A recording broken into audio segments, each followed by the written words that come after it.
seen nobody like this. You ain't seen nobody like this. You hear my sound all over town singing. Whoa. You ain't seen nobody like this. You ain't seen nobody like this. You hear my sound all over town singing. Whoa. I think there's something in the water. If you wanna take a sip, but be careful what you wish for. The faint of heart can't handle it.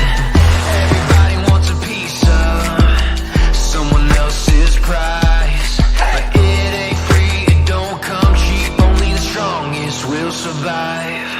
You ain't seen nobody like this. Good evening and welcome to San Antonio Soccer Roundtable as I turn off my TV here. My name is Harry. This is the high school edition, so the star of the show is Rafa. How are you, Rafa? I see you're wearing somebody that got a whole lot of extra time, got a penalty call. You know, Real Madrid got Real Madrid calls. I guess is what you can say. What can you say about the cardiac team? It looked like it was over and 2 goals and injury time and get the winner. And now we're going for the 14th championship against Liverpool. So we'll see. We'll see how that. Hopefully, I don't know. I just feel like, you know, beating PSG, beating Chelsea, now Man City. I think we're destined to win this one. My question is Man City was up 2 goals at least 3 times that I know. Mm-hmm. You know, over the two legs. My son's a Man City fan, and like you know, the Czechs, and I won't lie, I was, you know, I'm not a big Real Madrid fan, so I was kind of, you know, semi rooting for Man City, but they just couldn't close the gate or close the door. They just you know. Real Madrid kept pulling it back, you know, both in Manchester and at where the game was played today. So kudos, my friend. So we're here to talk about the San Antonio High School and surrounding area, even going all the way out to Uvalde. They're sneaker. They are on the top 20 for on one of the lists here. Just to kind of ask, you know, kind of open up before we get into your top 20 list. What was kind of your overall thoughts on the season as whole? Not necessarily specific of, you know, teams or anything like that, but just overall, for San Antonio High School along those lines. I think our quality of play has gotten a little bit better. Even though I know for 6A and 5A boys side, it wasn't we weren't represented there as far as the San Antonio area team. The girls, I think, for 6A really improved this year, especially from last year. Was there were some games that they should have won, and that was dominated by the Austin teams, and which we'll discuss some of the upsets that we had for the girls side. And even though, with one of them fell a game short, they kind of rebounded back. And, and there were some teams that surprised that, we had under the radar, and they made the best out of it. And then there were some teams that we thought were going to be contenders or little dark horses that really, fluttered and really didn't get to do much. So, but, like I said, it was a great season. And I think also it's a post kind of pandemic season, because last year we were kind of worried about, are we going to get through the playoffs or not? We're just kind of getting back to things after the season before that was canceled. So this one didn't really. I know earlier this season there were a couple hits with COVID, but I think everything kind of bounced back, and then everything kind of ran smooth for this playoff. So we didn't have any issues, but overall, I think it's a lot better. I'm expecting better things in 2023, and hopefully, some of those teams, kind of use that as a basis to build upon that and then move forward and really kind of make a statement. And hopefully, like I said, San Antonio really, starts to dominate the regions and, leave Austin to dust. That's what, we're got to do the same thing what SAFC did, the Austin FC. So they have to step it up this coming year. Here.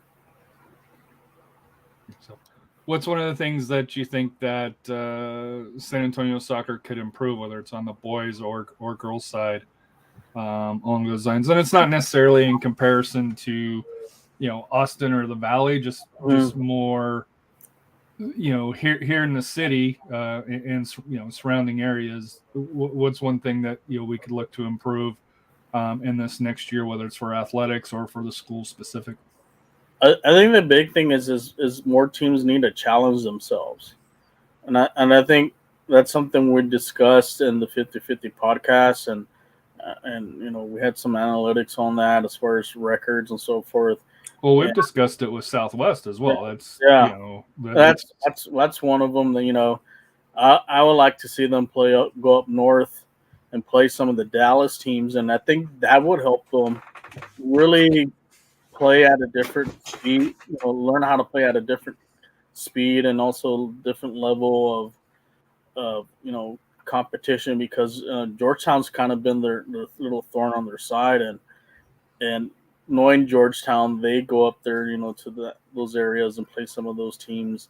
So and then the same thing with the girls side, you gotta have to be challenging yourself, playing. I know some go to the Houston area tournaments, which they have great teams, but I think now is probably the best time to go up to the Dallas area, because we had a bunch of state champions from the Dallas area. They dominated. You had the two Wakeland schools. You had South Lake Carroll, and then you had Salina for the girls.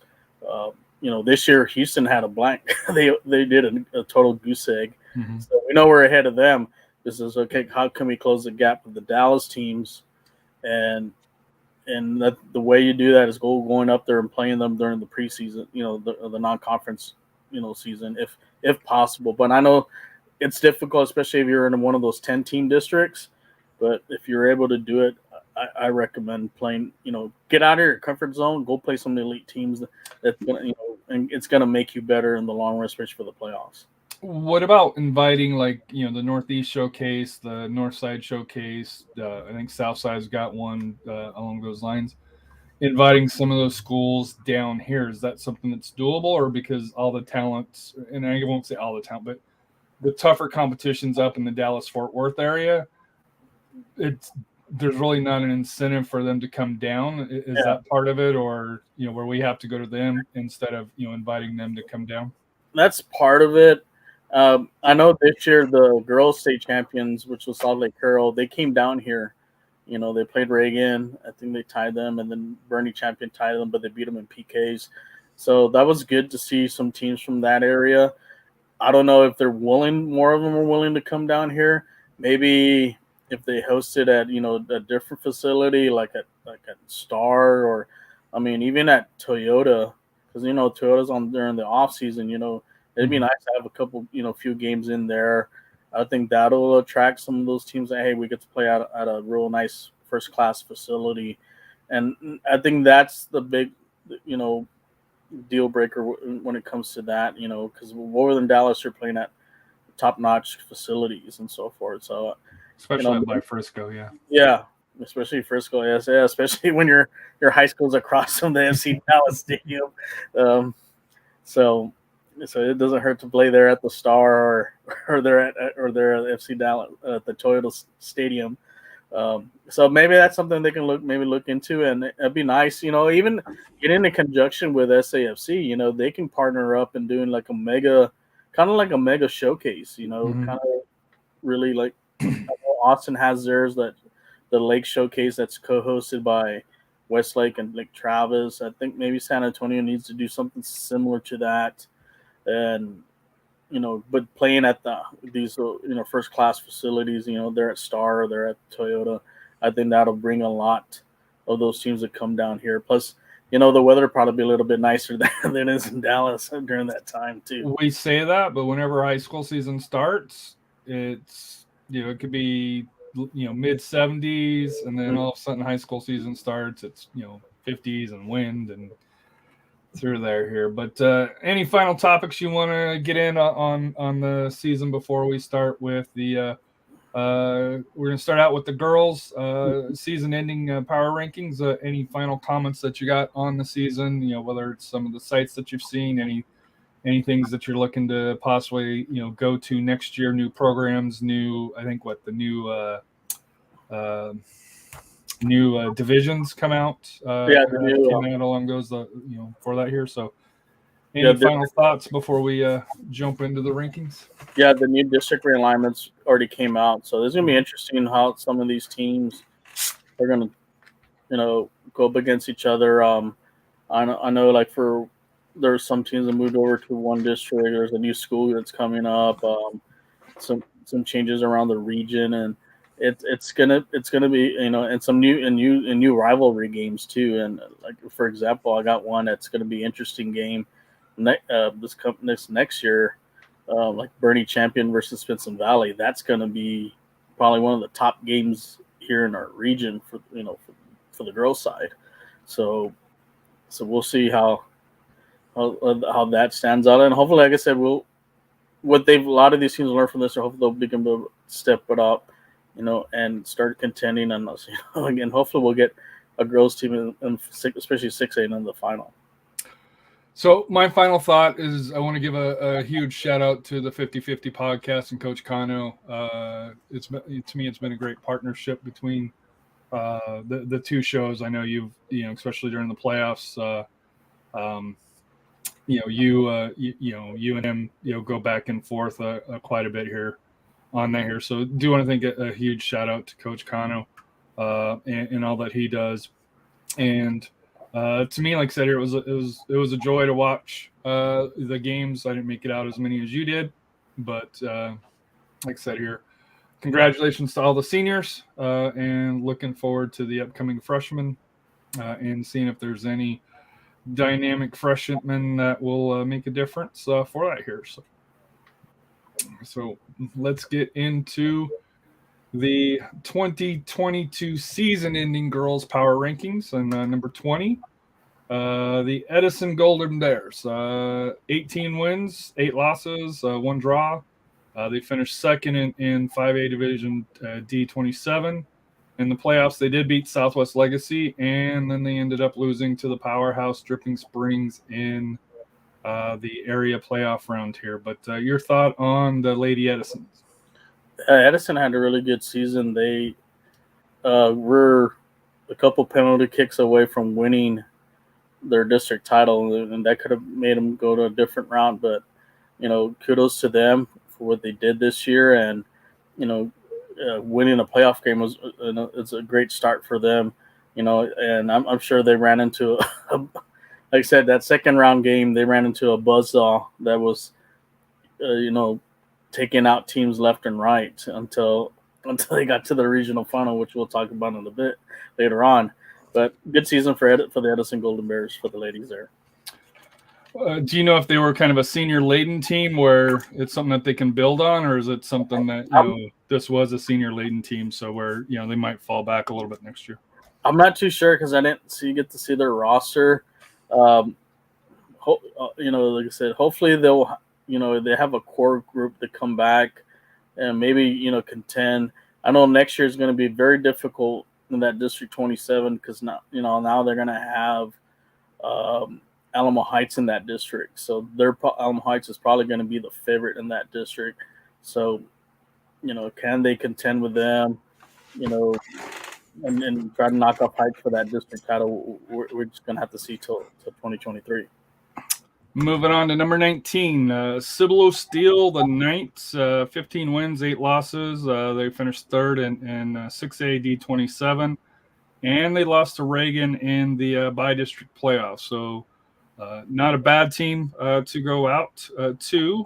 Reagan was a very solid team, and I think they'll be highlighted in the Power 20 somewhere up later on. But Your thoughts on Steele? Steele, what can you say about them? They do play very tough teams. There's a great group, of players that they have, and hopefully, out of this, they'll bounce back. I think they're going to be a content now that Smithson Valley's out of that district. I think they're going to be. I think them or Clemens are going to be one of the two favorites for that district for that 26 or for that 27 6A title for next year. Moving on to number 18, the Jefferson Mustangs. 18 wins, 7 losses. They finished first in 5A District 27. They did get a win in the by-district round, but then they lost to Bernie Champion in the area playoffs. So your thoughts on Jefferson? Jefferson had some adversity this year. Like I said, they had to win their district title in PKs. Good win in the first round, but they ran into a very good and very solid Bernie Champion team, which we'll probably see later on. I think this team was kind of a little senior laden. I did hear that they are their coach is no longer with them, so they're going to have a new coaching staff next year. So we'll see who picks up, the reins there, and hopefully they, like I said, they know they have a successful program. Hopefully they can take it up a notch, and improve on what that foundation they've built there. So, like I said, they're going to be contention with Alamo Heights and Edison next year. So it's going to be fun watching that district. Number 17, the Lady Unicorns from New Braunfels, 15 wins, 6 losses, 3 draws. They finished 6th in District 27 and 6A. They did lose in the by-district round to runner-up. To the 3rd seed from in Johnson for I think that was 28, right? 27, 28. 5-8. Yeah. So, thoughts on the Lady Unicorns? This is another team to kind of keep her out for next year. Now that I got to mention that now that Smithson Valley is going to move down to 5A. I forgot to mention New Braunfels. I think New Braunfels, Clemens, and like I said, and also Steele. Those are probably going to be your top 3 teams in 27 6A, and they're going to be battling out for that district title. So it's probably going to come down to like the kind of similar to what District 29 6A. We had 3 teams that were contending all the way to the last few games. So it's going to be fun watching this district, and I think the Unicorns are really looking. Hopefully, they can build upon this and get past the first round and get into maybe deep into the playoffs next year. Number 16, the Madison Mavericks, 12 wins, 5 losses, 6 draws, finished 4th in I believe a tough District 28. They did also lose to Smithson Valley in the by-district. But your thoughts on the Mavericks? This is one of the tough teams in that 28 6A. That's probably one of the toughest districts for girls soccer in the state. And like I said, we had 6 teams that could probably have qualified for the contention for now in the district time for the playoffs. I'm gonna hope, like I said, I think they'll bounce back next year, depending on the numbers they have. But I think that district helps them prepare to get them ready for next year's playoff run. And I think they'll be surprised if Madison can be a contender for the district title for 28 6A. What's up, Mr. Gomez? How are you? Number 15, I know you already mentioned their name a couple of times here, but Alamo Heights, 14, 5, and 4. They finished 3rd in 5A 26. They did lose to Liberty Hill in the by-district playoffs, which, if memory serves me, was a pretty competitive game, and Liberty Hill's very solid. Matt, we're not discussing Hala Madrid. I'm sorry. Yeah, Alamo Heights, they're in that district with Liberty Hill and Bernie Champion, and they had a little speed bump in that district because you also had a couple contenders with Canyon and also Buda Johnson. So they ran into a Liberty Hill team that was one of the favorites in the region. They lost a tight one with them, and it could have gone either way. But next year they're going to be in District 27, I think, 28. I think 6A, 5A. so they're going to be, or 27. Well, I think 20. Yeah, 27-5. Excuse me about that. They're going to be the favorite for that district. So, like I said, they're going to be competing against the SAIs, D schools, and MacArthur, which is dropping down from 6A to 5A. So for them for next year, I think they'll bounce back, but they do got to get themselves ready for the non-district play, especially if they're going to try to make a run in the playoffs. So here's a question for Alamo Heights. They've been a powerhouse, and there's others that are on the list as well. Is it just that they've got a great foundation, underneath them, where they've had longevity with coaches, or is it just that they're in that prime area where club is so easy to play? A little bit of that, but I think they've built a really good foundation there. Like I said, they've always been one of the perennial powers for the region. Like I said, they've run from the state play, into the state tournament. So, like I said, seeing them, like I said, I got to see them a few times. They have a lot of talent there. Even their JV teams have a very, very good talent that's coming up. So they don't really, because they just reload. They don't rebuild. They reload. Yeah, they reload. So that's one of the top. Like I said, for them, they're one of the top programs here in San Antonio. And like I said, I know they're switching districts. Is it going to be helpful for them to be in that district? We don't know, but just don't count on this team because, like I said, losing Liberty Hill is nothing to be ashamed of because that team was just to take them to 3-2. It says something about the Alamo Heights program. So I think they'll bounce back, and I want to be surprised if they make a deep run next year. So like I said, they have the great tradition and the foundation there. So number 14 is a team that got on a playoff run. The lowest rank of the regional quarterfinals the candidates that you have. The Davenport Wolves, 11-6-5. They did finish fourth in District 26. They did beat Gateway College Prep in the by-district. They did beat Lavernia in the area. They did lose to Wimberley in the regional quarterfinals.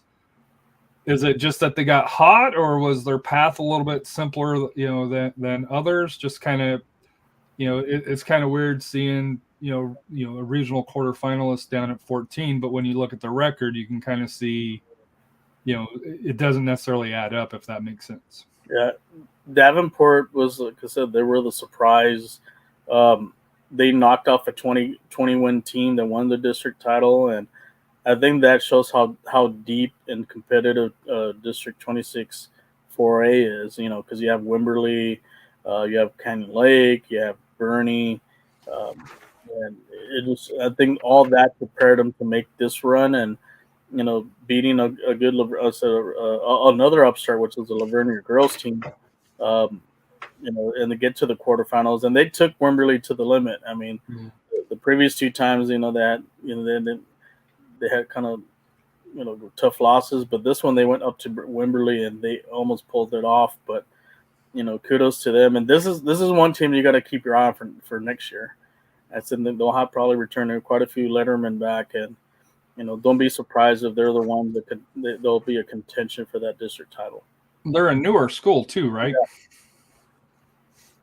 Yeah. So they'll have the numbers coming back. So just keep an eye on them. I think what Davenport needs to really do is, kind of set the bar a little bit higher, play a little bit some tougher teams. I think that'll get them ready for that district run and make another deep playoff run. I think like I said, they can do another deep run here, maybe get past the quarterfinals.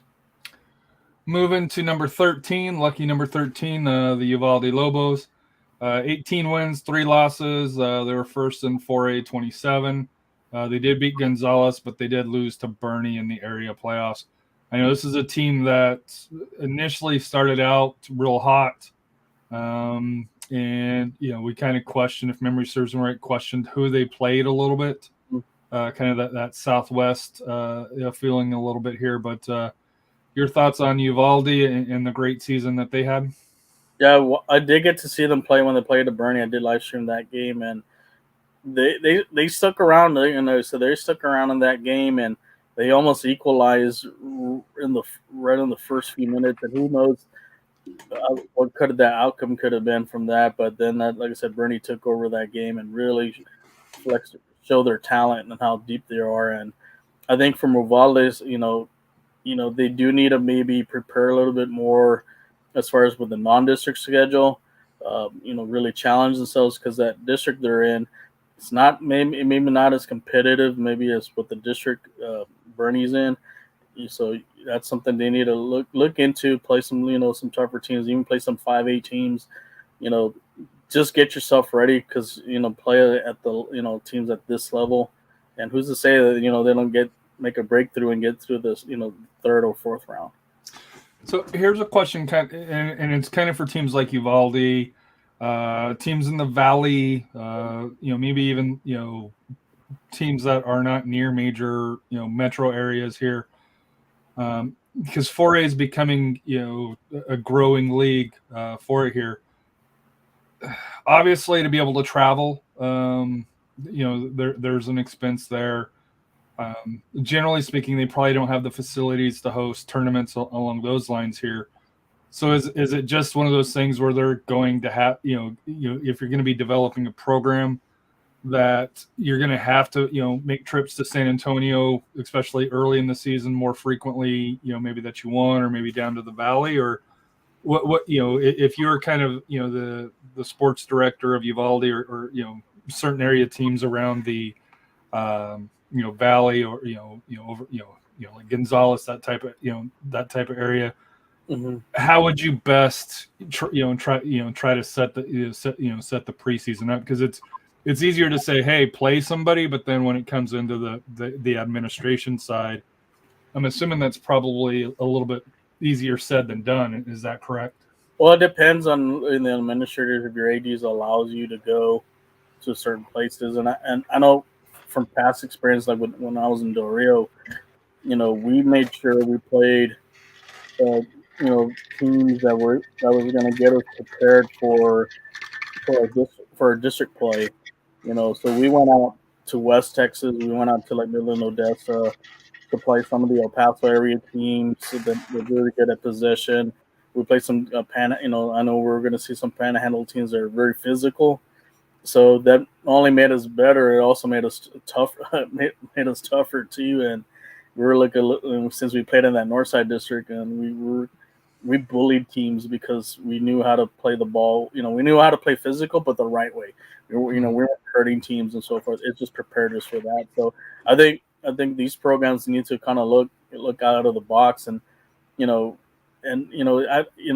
nice to have a winning record, but make sure you got to challenge yourself. You got to challenge to say, okay, how good is my team is against the best teams, some of the top teams around the area or even the state. And that way I can say, okay, what do I need? And from that, you're going to learn where your team is at and, fix what needs to be fixed. And then plus and get you prepared for the district play, but also for the playoffs. That way you're not caught off guard of the speed of the game for some of these elite teams. Number 12, the Lady Dragons out of Southwest, 20 wins, 4 losses, 1 draw. Finished first in 5AD 28. They beat Burbank in the bi-district, but lost to Liberty Hills in the area playoffs. So that's 2 teams that Liberty Hill knocked out, in the San Antonio area. Thoughts on the Lady Dragons?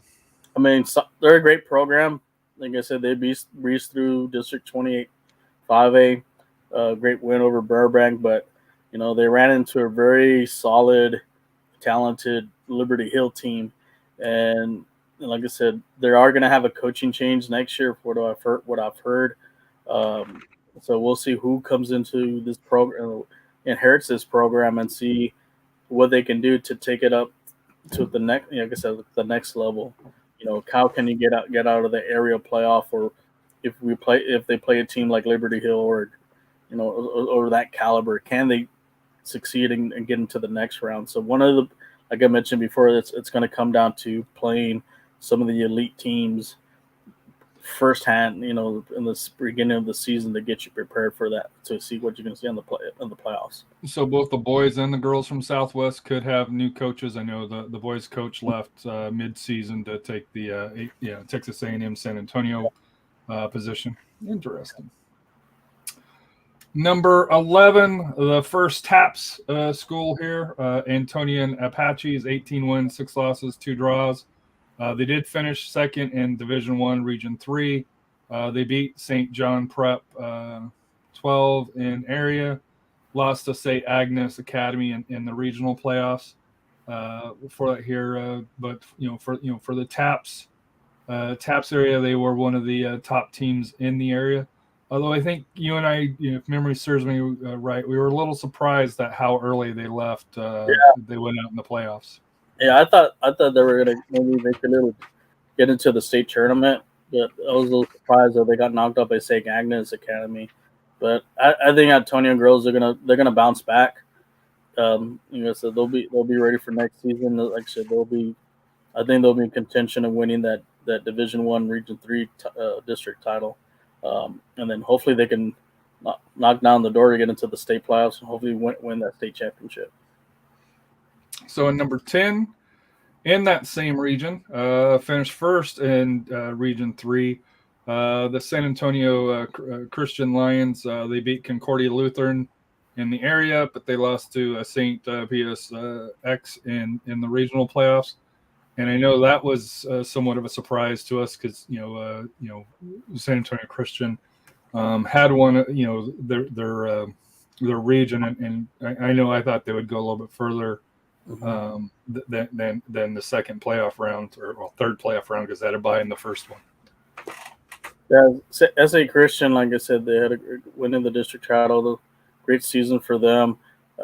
Just a tough loss against St. Pius the 10th, and hopefully they can build upon that for next year.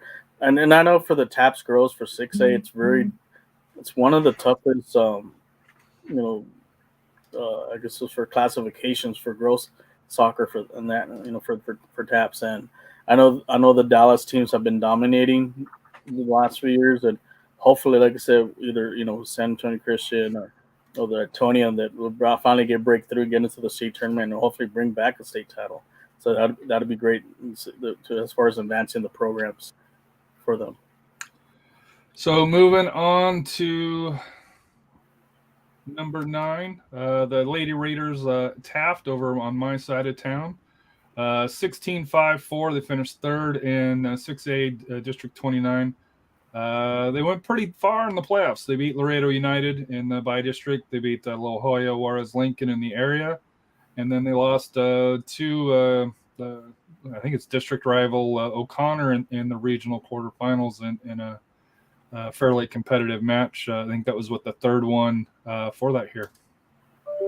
Yeah, that Taft had a really great run, and they're in contention for the district title, and it was a 3-team race, and then they had a couple losses, but the one that a big signature win was the win over O'Connor towards the end of the season, and that actually cost O'Connor the district title, and right. I'm sure O'Connor remembered that in that quarterfinal. Because that was on the last weekend, right? Or fairly close to it? Close to it.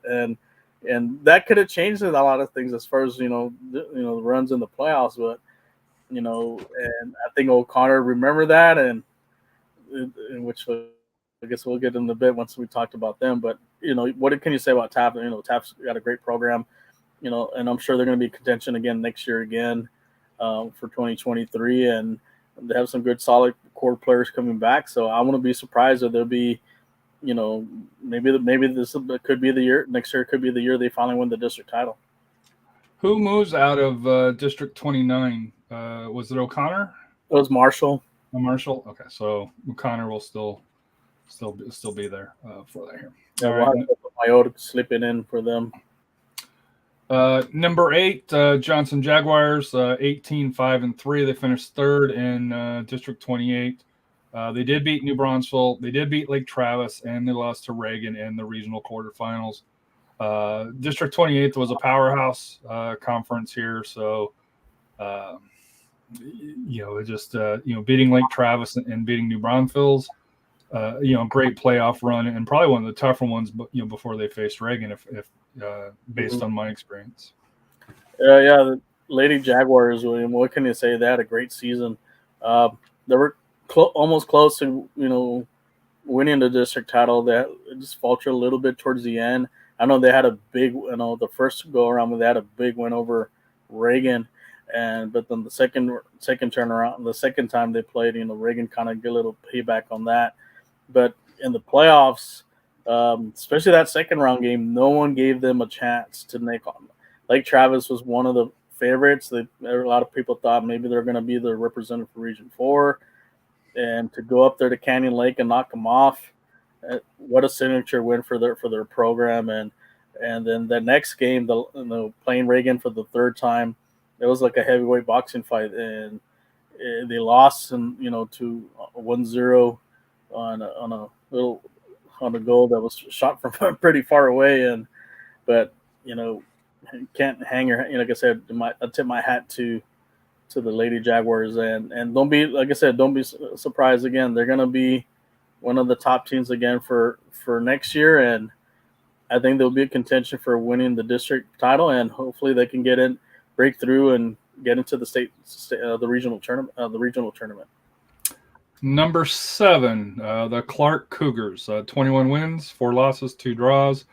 They won District 28. They beat Clemens. They beat Austin High School. And then they came up short against Austin Westlake in the regional quarterfinals. Yeah, Clark, I was at one of the strangest games that they had. They were subbing one of their players in and out. They're only on corner kicks. And I got to figure out why. I guess because she was playing basketball too, I guess at the time, what I heard. But great season for them. They won the district title in that tough 28-6A. Beat 2 good teams in the playoffs. I really thought they were going to beat Westlake. Seeing the talent that Clark had, it's like I think Clark can get the win here and get into the the regional tournament. But it was not to be. I think Westlake, was able to take care of business. But I see Clark coming back. So they'll be in contention again next year. They'll have another good squad. So hopefully, like I said, this is not it's not like this roadblock with the Austin schools. Hopefully they can turn it around and get through and punch their ticket and get into the regional tournament. Number 6, the O'Connor Panthers, 22 wins, 3 losses, 2 draws. They did finish runner-up, as we discussed earlier, due to a loss to Taft. In the playoffs, they did beat Laredo Nixon. They beat Harlingen. They did beat Taft. But then they lost to Austin Westlake in the regional semis. Great season for O'Connor. Should have won the district title, but that game with Taft cost them the title, so they had to go a different route.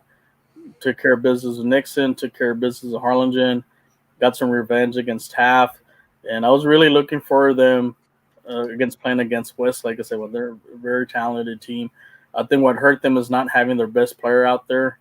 I think it's Chloe Ramirez. I think she had a season-ending injury, and I think that was a big factor in that game.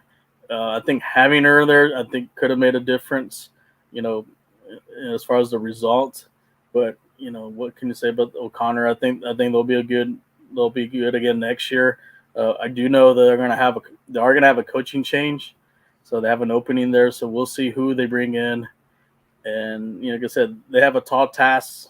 Can they replicate? Can that new coach replicate what they did this past year? And then, like I said, I think the talent there is just kind of their business. And then, speaking of 29, the Brennan Bears, 23-3-2. First in District 29, beat Laredo United South, beat Los Fresnos, beat Edinburgh Vela, lost to Reagan in the regional semifinals. So we had Taft at 9, we had O'Connor at 6, we had Brennan at 5 for District 29.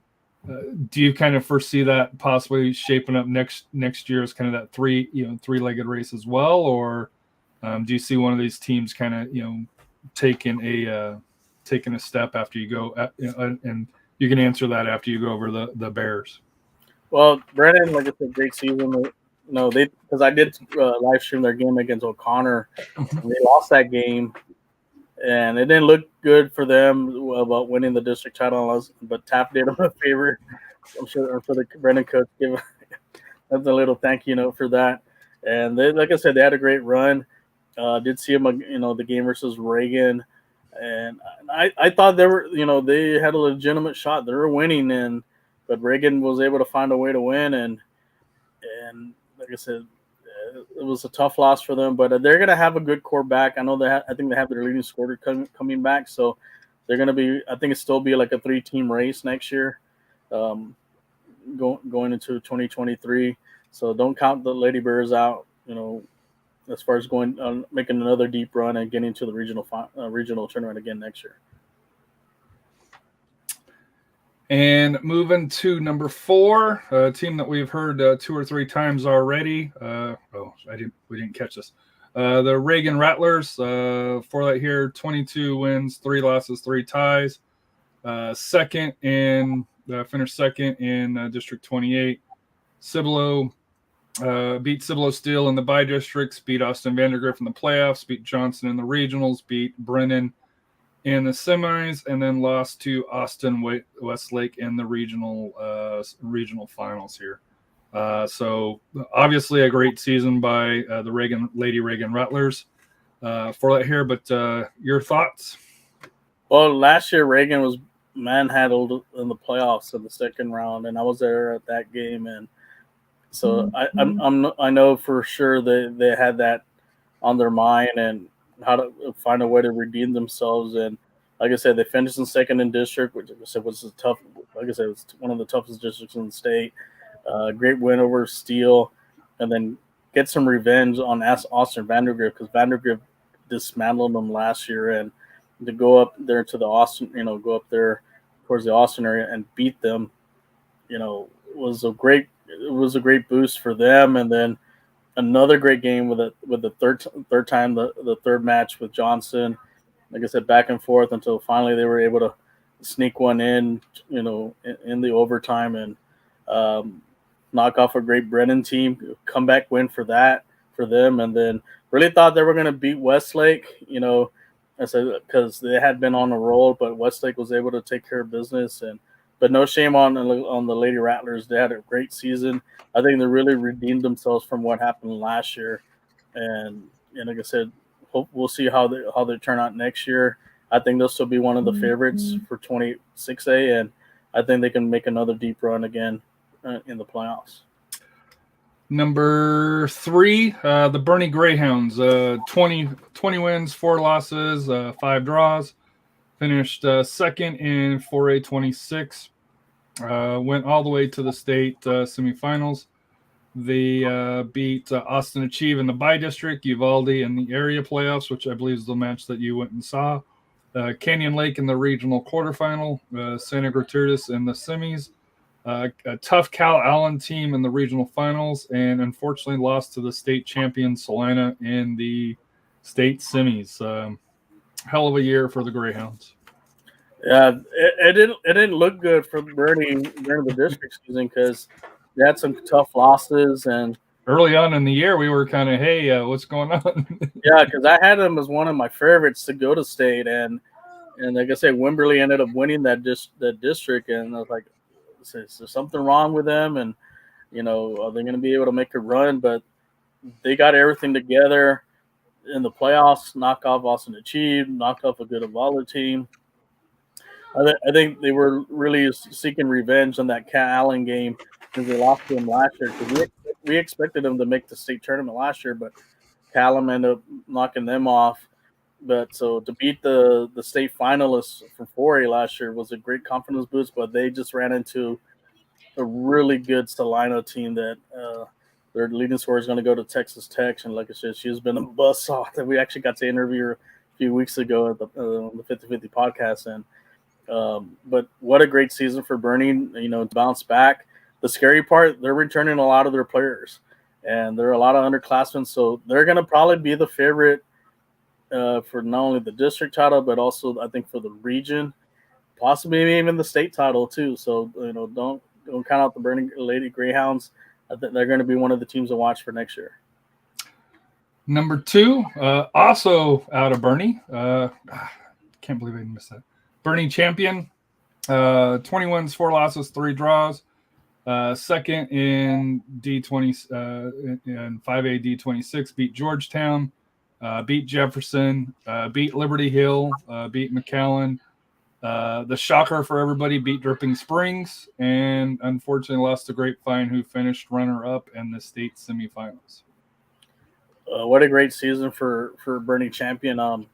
Me and Coach Cano actually went to go see them play the first game they played against Dripping Springs, and Dripping Springs pretty much manhandled them. And the second game they played, they had a lead, but they lost. They were playing, and then Jersey was playing a man down, but they lost.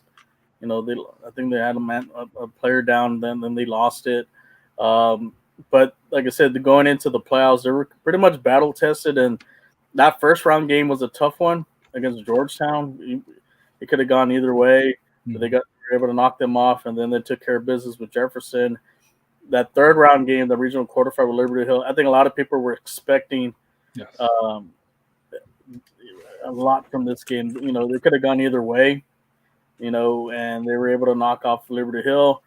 They beat a really good McAllen team that had been state ranked, and then the shocker of the year, they're in Corpus, to knock off Dripping Springs in penalty kicks. They were down, then they came back, tied it up, and I was watching the live stream, and their Dripping Springs goalkeepers going to Oklahoma State, and I thought that with having a keeper at that caliber, especially what she did last year, I thought they were going to be the favorite to win the PKs, but the Lady Chargers found a way to win, and they were able to knock them off, and they just ran into a really good Grapevine team that, like I said, they had a lead, but Grapevine came back. I think what hurt them was those throw-ins. They had a player that can throw 30 yards out.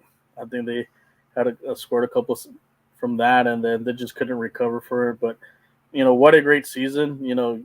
I tip my hat to them, and, they to knock off the defending state champs, who was the favorite, says a lot about the program. And now, like I said, next year, it's going to be, I think they're going to be one of the favorites for 4A now that Dripping Springs is no longer in Region 4. Now they're in 6A. So I think they're going to be one of the favorites for 5A. But they're going to have their hands full. They're going to have another tough district opponent, which is going to be Smithson Valley. So that's going to be a very good game. So hopefully we'll find out when the schedules come out. We're going to have to make a visit to the road trip to that game, because that's probably going to be one of the games of the year. And then your champions, they were a guest on our show here as well, the John Paul II Guardians, TAPS Division III state champs. They were 8. Actually, that's 24 wins, 2 draws for that here. They beat Northland Christian in the area. They beat Logos Prep Academy in regionals, beat Cypress Christian in the semis, and they won the state title over the convent school. Yeah, they got some revenge on that championship game when they lost last year. So they got it. They had won it the year before, lost to the convent school, and then gained it right back. So so congratulations to, like I said, to the Lady Guardians. Great program. What can you say about their program? We got to talk to their coach and a couple of their players, and they have a foundation as far as they're, for that program to do a lot of great things. And I'm sure they're going to be in contention again next year. So they're probably going to be the favorites for Division III and TAPS. And like I said, they don't rebuild, or they reload. And so I look forward to hopefully seeing them next year. And hopefully they'll challenge some of the teams. I love to see them play a team against like Reagan or Bernie Champion, and so those will be really good games to see where they're at. And I will say, as far as for wins in the area, they had the most on the ladies' side and second overall in the area out of your top 20 rankings. So a job well done with the 24 wins for that here. So, and as you mentioned with JP2, they just reload for that here. So before we move to the boys, any any sleeper teams that you think that to look out for next year that we haven't talked about? Now with the district realignment, I think 5A is going to be very interesting now. Now that you have Smithson Valley and Bernie Champion in the same district, and like I said, Smithson Valley girls had a great season. I thought they were like I said, for most of the season they were my number one team, and I really thought they were going to get into like the state tournament, but they had a tough loss with Westlake, who they had beaten in the preseason. So they're going to have a lot back, for next year, and it's going to be interesting to see who that could be your regional final there, for next year. Don't count out Alamo Heights. Don't sleep on them. I think they'll be able to be a contender. Hopefully, one program that will bounce back is MacArthur. I think moving down from 6A to 5A may help. Is going to help their program and be competitive. They could be a sleeper team. Another sleeper team could be, maybe the Southwest Lady Dragons. Hopefully they can build upon that. And yeah, like what Coach kind of said, the private schools, hopefully we'll get some more state champions. JP2, great program. Hopefully, San Antonio Christian and Antonian can challenge for that 6A title next year. And even also, even Coach Kano's team, they're at St. Mary's Hall. Hopefully they'll be contention again I know they had a tough loss in Houston, but I think they have a lot coming back, and I think they'll be in contention for next year. And Dripping Springs, so that way keep getting more swag from the Booster Club. They'll be in 6A. I'm sure Lake Travis and Westlake are happy about that. So my question to you is, obviously JP2 won their state championship.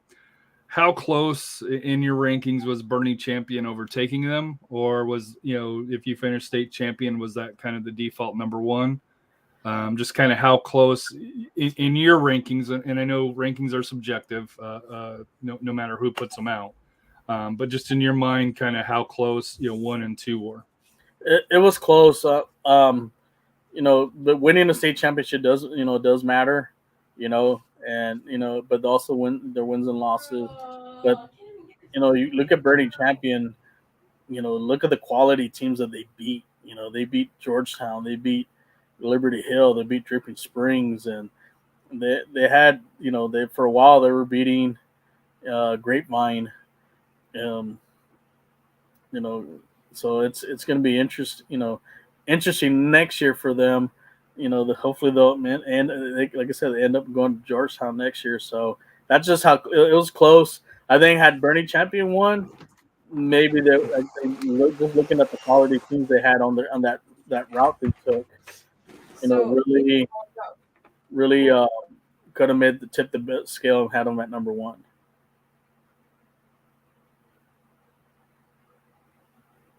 And then we'll see also if we see that the San Antonio Christians moving down to 5A. So they may be, like I said, down. Like I said, San Antonio Christian could be another contender for next year.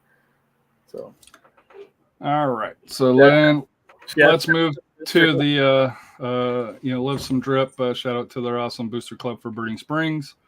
Rafa takes any drip from anybody. For that here, whether it's from Dripping Springs or anybody. And it can influence his rankings, as I have personally witnessed. I'll just leave it at that for that here. So for the boys, anything stand out from the boys before we get into the rankings? I will say, looking at the records for the boys, especially at the bottom, a little bit more losses. Not saying that they aren't as quality, as the ladies, but the records do get a little bit closer, to 500-ish along those lines here. So, thoughts on is there just a deeper? Is there more quality boy programs than there are the girls programs? For that here, or is it just kind of a run of the mill, if that makes sense? I think there is a lot of quality, more boys programs. They're more competitive, but also a lot of those teams got our kind of got out of their little box and went and challenged themselves. You know, they went out to certain tournaments and or showcases. You know, because they know going in playing those teams, we'll probably see them again in the playoffs or a state tournament. So we want to know what they have and what kind, the speed of the game and so forth, what type of talent they have, so we can better prepare.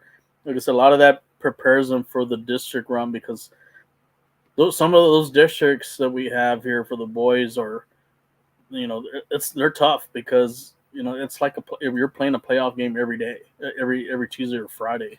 So I think that's why you saw a lot of teams close to the 500, but it's about challenging themselves. And hopefully, maybe, like I said, some that goes with the girls' teams. You know, there is a little gap as far as, you know, some of the stronger teams and some of the kind of the middle teams, and hopefully that gap closes a little bit. But you know, it's all about challenging yourself, and that's what a lot of these boys teams did this year. Well, to me, the perfect example of that was 29, right? Where you had a couple of teams that ran away at the top. Like I think it was Harlan ran away at the top, and there was 1 and 2, but 3 and 4 all the way through 8. You know, it was a dogfight. You know, on who got the final 2 playoff slots. Yeah. And I know, you know, the reason why I follow that, you know, a little bit closer is because, you know, AJ is going to be going to Stevens, and you know, I live in that district, so you know I know the schools a little bit more. But to me, that's the thing that stands out to me is you've still got your elite teams, but it's that mid pack there where, you know, from 3, 4 all the way down to 6, 7, 8. There's not a huge gap between those. Where I think on the girls' side here, it's closing, but I still think you have your powerhouses, and then it's a bigger gap, you know, from the mid pack to to the elite teams. I think a lot of it has to do with the opportunities on the growth side. You know, kind of the middle of the pack teams. You know, hopefully more of them are getting to play club balls. You know, so that way they're playing throughout the year, and not only just to improve their game and also their technique. You know, and that's going to help them when they start playing with with their high school team. So I think with the boys side, I think we're starting to see that, you know, so the gaps are kind of closing because everyone's has the more availability to play some of those teams throughout the year, and a lot of them are familiar with each other because some of them are teammates. So I think eventually that's going to help. But also sometimes when you add a new school or when you have a school district that's huge, you know, you do kind of lose out on some of the talent. You know, you can imagine maybe if it was less teams in the district and there were more, it waters it down a little bit more. Yeah, then they have to separate the players. You know, you probably have some really, really strong teams that could really do some damage in the playoffs. So, but everything's competitive and that's great. That's what you want. And like I said, some of those middle pack teams are looking forward to see if they can take that next step and challenge for those district titles and make a run to the playoffs. So speaking of number 20 in District 29 that I was kind of talking about, the Marshall Rams, 12 wins, 8 losses, 4 draws. They finished third. They lost to Laredo Alexander in the by-districts. Your thoughts on the Rams qualifying for the playoffs and unfortunately losing to a team from Laredo? Well, Alexander was a district champs. They were actually a very good team. They actually made it to the regional semifinal. But the Rams had actually had that game. They were up, but they just ended up losing the lead, kind of similar to Man City.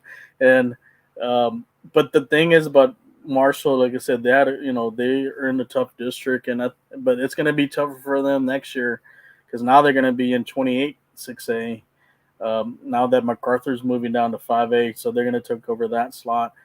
But I think since they have the talent, I think they have the district. I believe they have the district MVP on that squad. They're in that Marshall squad, so we'll see what they do next year. It's going to be a challenge for them, but I don't. But they're gonna. They're not just going to roll over and play dead for some of these teams. They're going to fight, and don't be surprised if they can sneak in and get the third or fourth spot. 19. Speaking of 28, the Brandeis Broncos 10 wins, 7 losses, 5 draws. They lost to Smithson Valley in the bi-district playoffs. Yeah, this was like the surprise team this year, and nobody expected a lot from them. I did get to see them play against Stevens, and they really, took it to Stevens, and they knocked off. They had some quality wins this year. They beat Lee. They gave Reagan some game, a challenge, and this was like this was one team you did not want to play in the playoffs because they're peaking at the right time. But Smithson Valley was able to knock them off. They're gonna be good next year. They're gonna have a lot of players back, and don't be surprised if they contend for that District 28 6A title. So they're gonna move forward with that. So they got something good cooking there at Brandeis.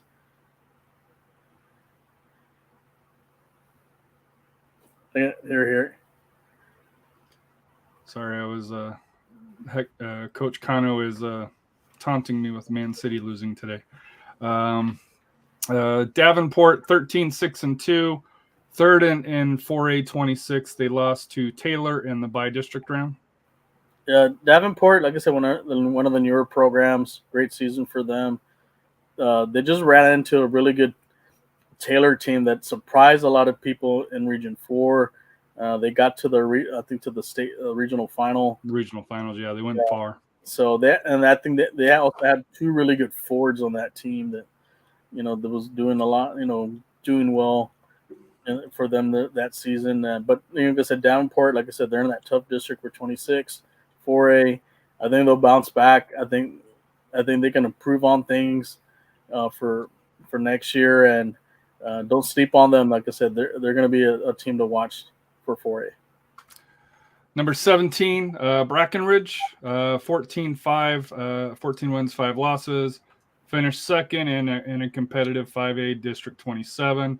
And I think in what I thought was an upset, maybe you didn't, they lost to Medina Valley in the bi-district playoffs. I know I was thinking, I wasn't saying they're going to go far, but I did think that they would go, win at least 1 or 2 games in the playoffs and not an early playoff loss. Yeah, I was surprised with that loss versus Medina Valley. I thought Brackenridge, they had some good talent on that team. They were a contender, for District 27 5A. They just came a little short. That was, like I said, I was a little surprised on that, but I think they'll bounce back next year. It's going to be a little bit tougher now for them because they are going to have now Alamo Heights and also MacArthur in their district. So I wouldn't be surprised if Brackenridge can get maybe a 3rd or 4th spot in the playoffs.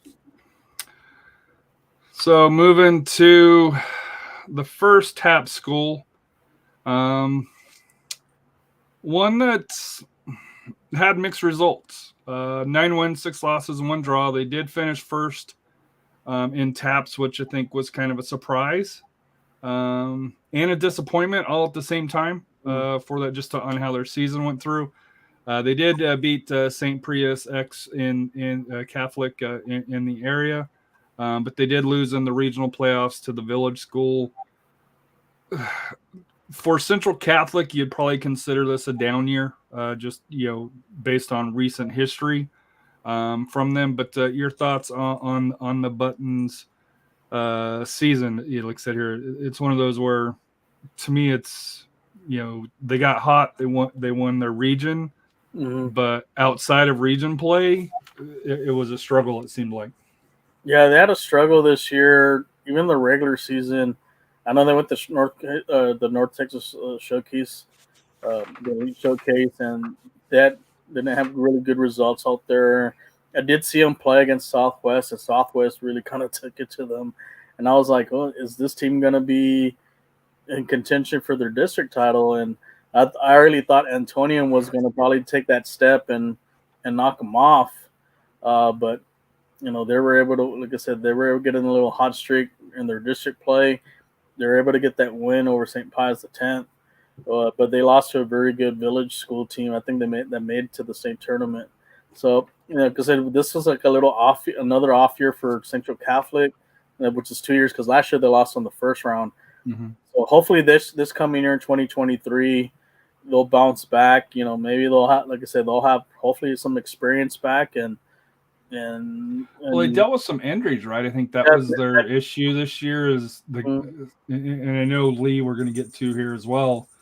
Another one that unfortunately had the injury bug for that here, but yeah, I'll be interested to see Central Catholic respond, because generally they win 15-ish plus games in a year, and unfortunately seeing them with less than 10 wins, a little bit odd.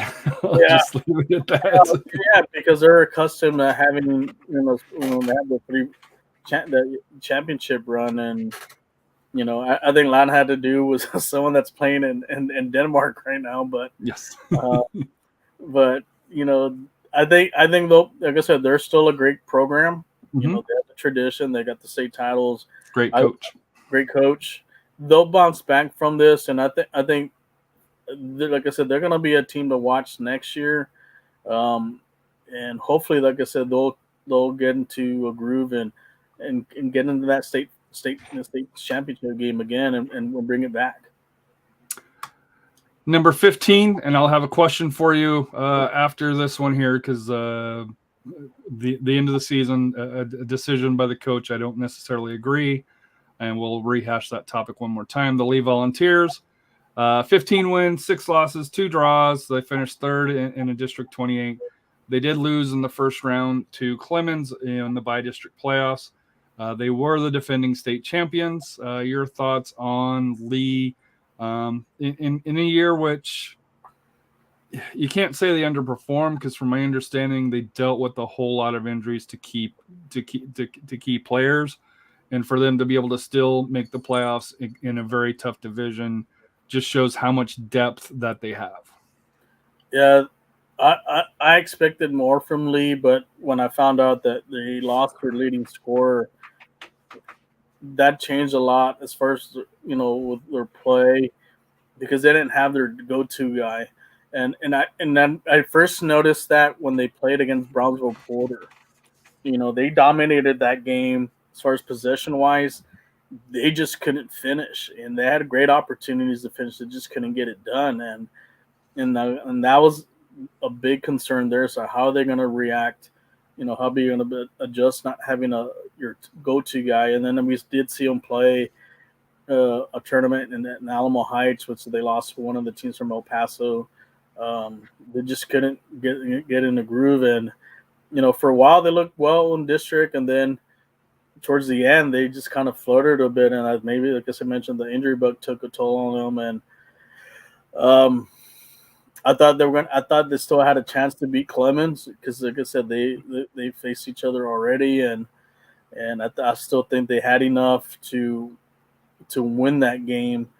But kudos to Clemens. They found a way to win and ended up going to that second round. And for Lee, I think hopefully they'll bounce back. I think they will.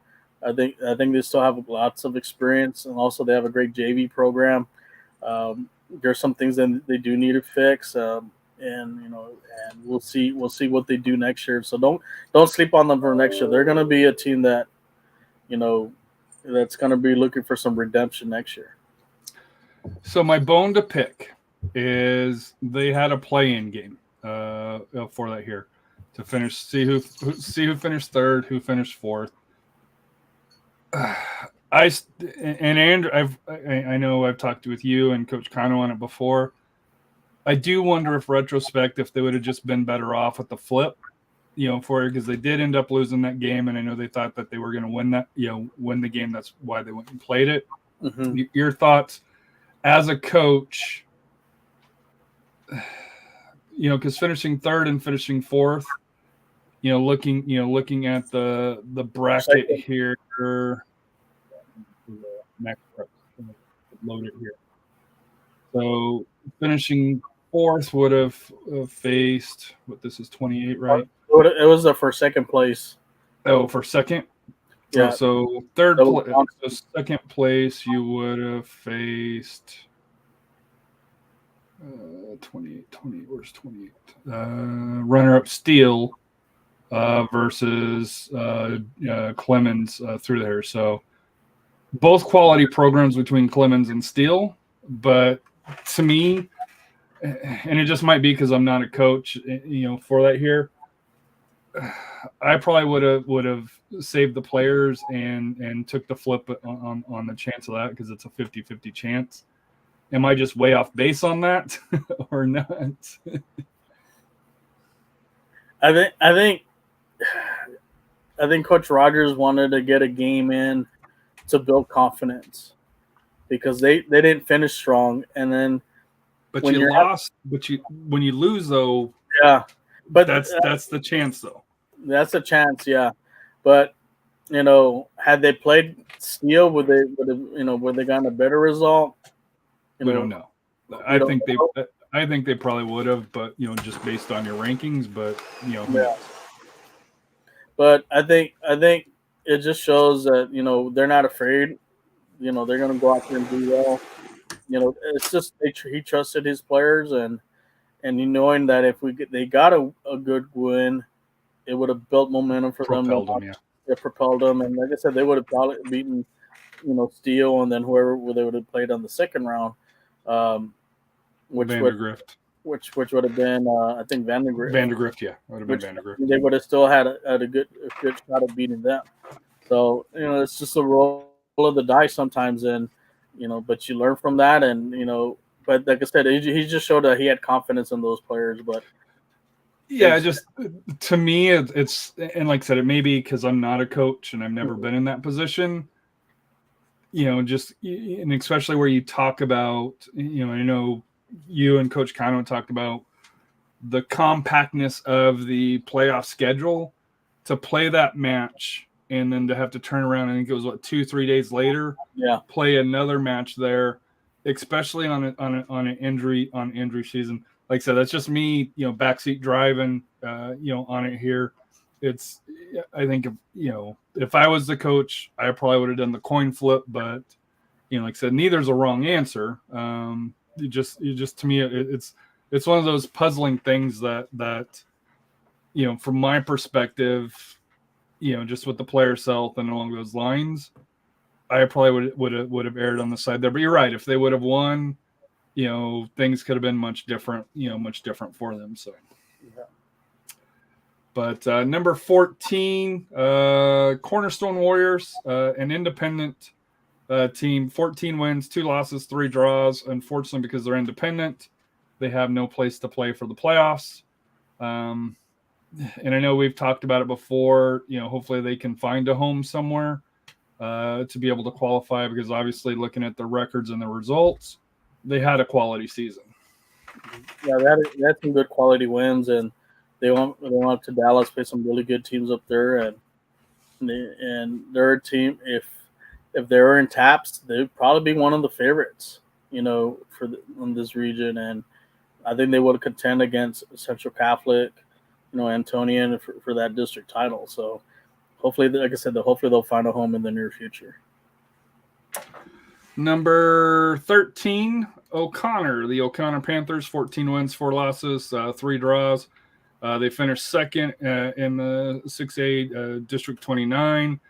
They lost in a match that you would hope you didn't think that they would against your team that you dislike. I want to say the most out of all the high school teams that I've heard you talk about in Del Rio for that here in the bi-district playoffs here. So good season. I think the ending was a little bit disappointing, though, not getting past Del Rio here in San Antonio.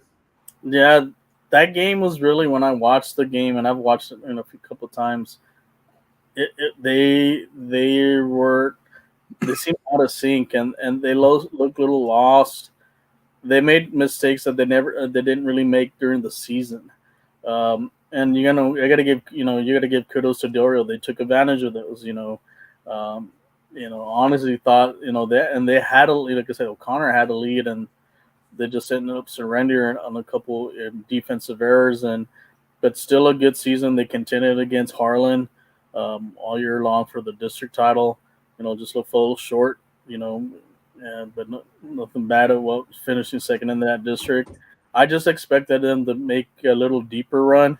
Mhm. I thought they would make maybe at least to get it to the quarterfinals, in the playoffs, because they had a very talented team. So hopefully next year, like I said, they'll may be one of the favorites for next year to contend for that District 29 6A title. So in the 12th slot, 21 win, Lanier Vokes, 3 losses, finished first in 5A District 27.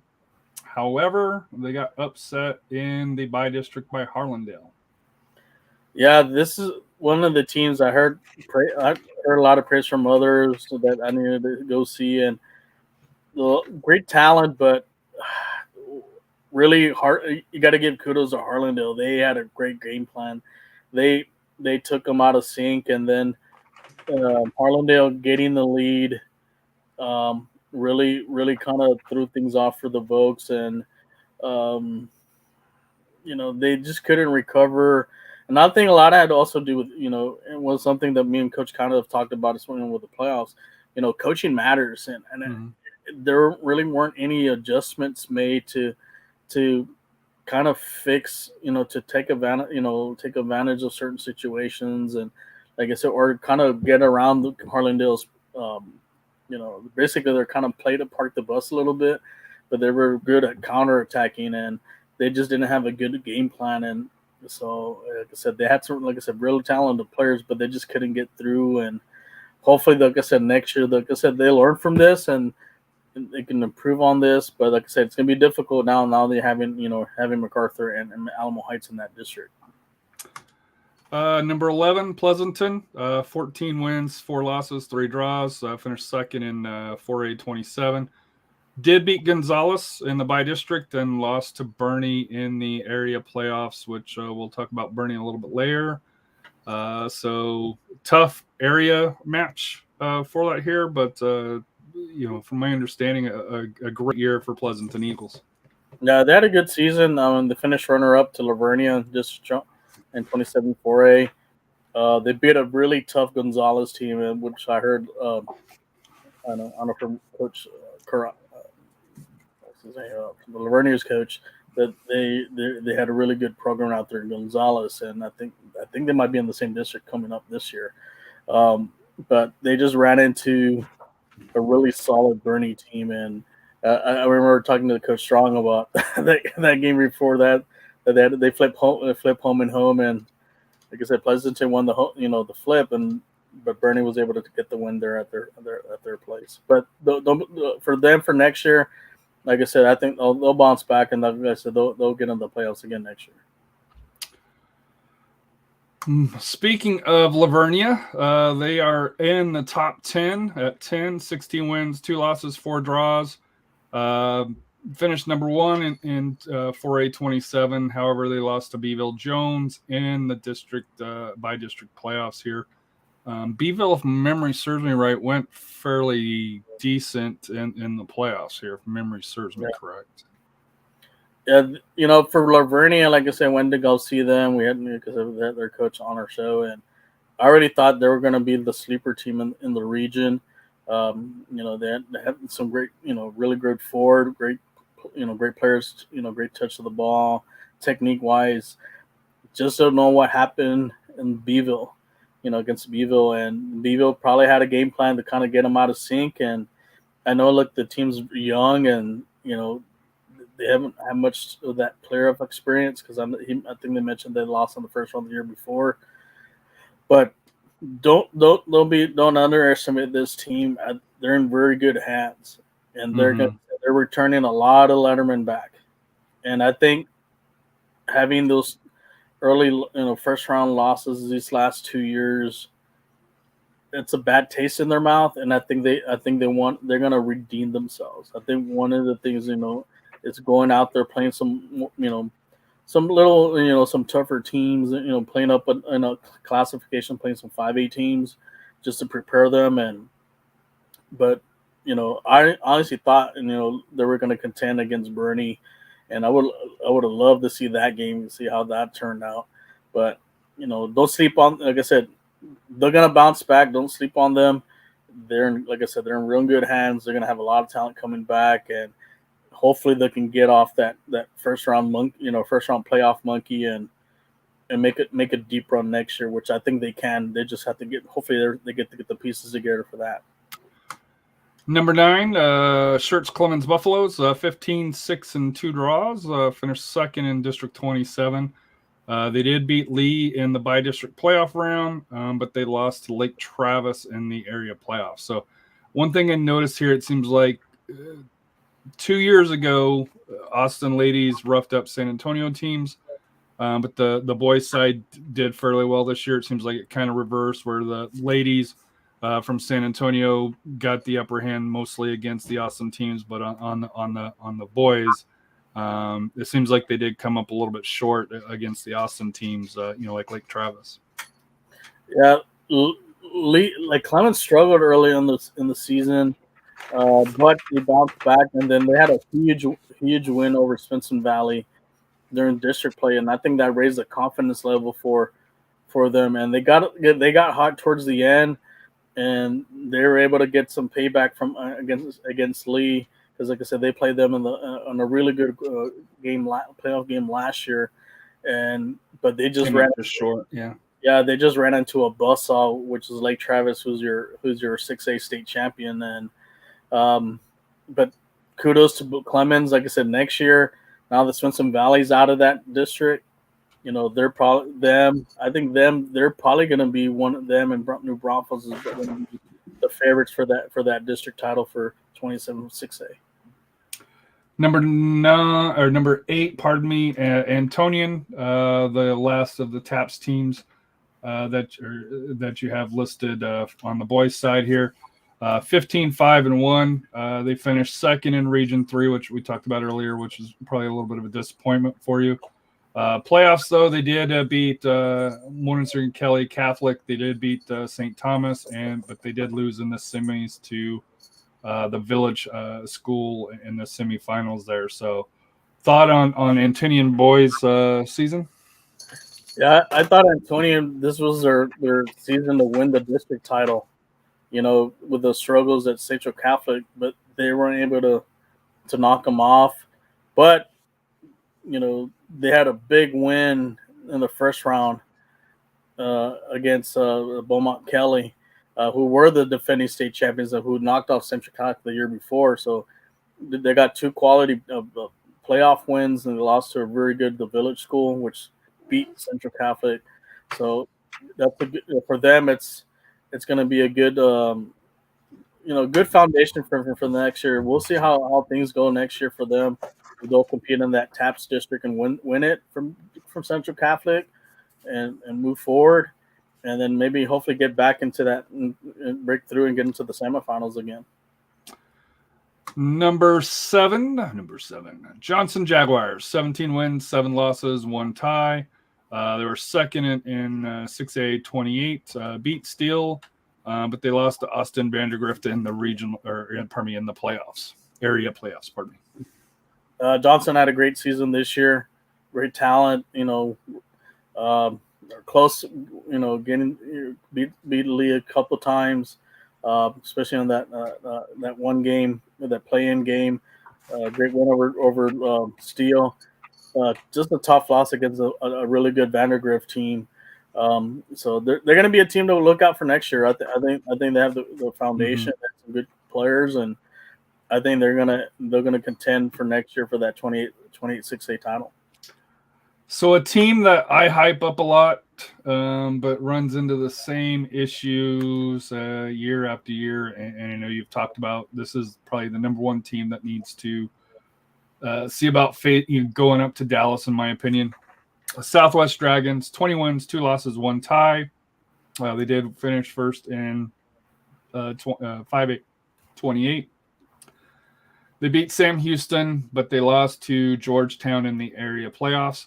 They also had, as we discussed earlier, a coaching change mid-season, which I think at the time that we were doing the playoff shows probably impacted them a little bit during the playoffs. Mm-hmm. For their here, I'm not saying that they would have or wouldn't have gone further, with the original head coach. But it seems like Southwest, they pile on the wins, get off to an undefeated start. But when it comes to the playoffs, it seems like, they're having a struggle getting out of the area to get into the regionals.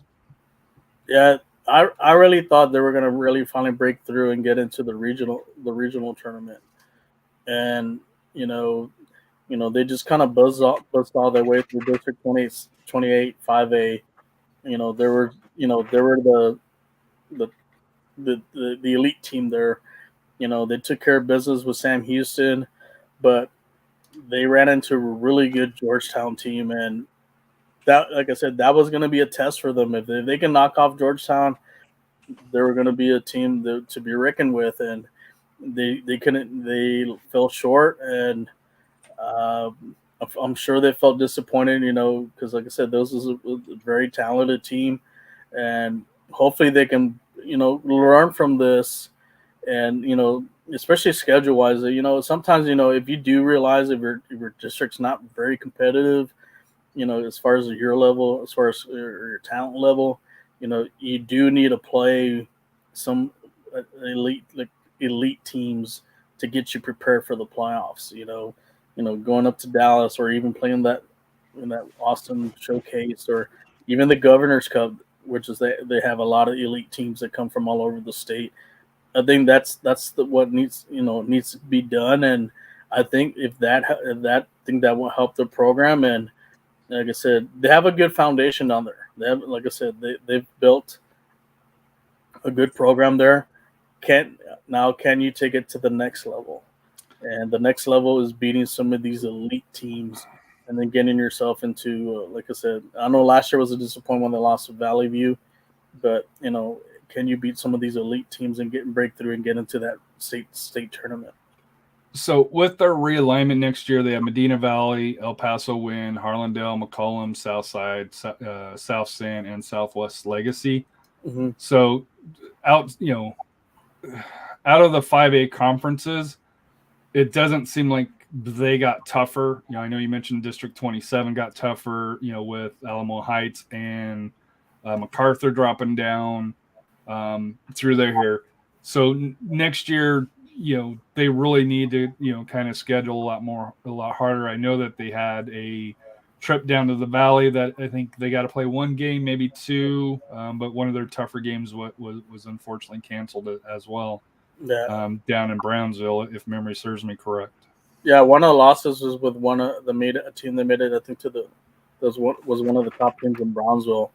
So, but that was, that was a good start for that because they also had that little monkey on their back with the Valley teams. But I think moving forward, you want to take that next step is you got to play some of these elite teams, and you need to go to the Governor Cup. Going down to the Valley, playing those tournaments, or even going to Dallas or Houston. I think that will help challenge your players. And also learn about that. Being in that adversity is going to help them, especially when it comes to a playoff game like this. And I think you've harped on this here.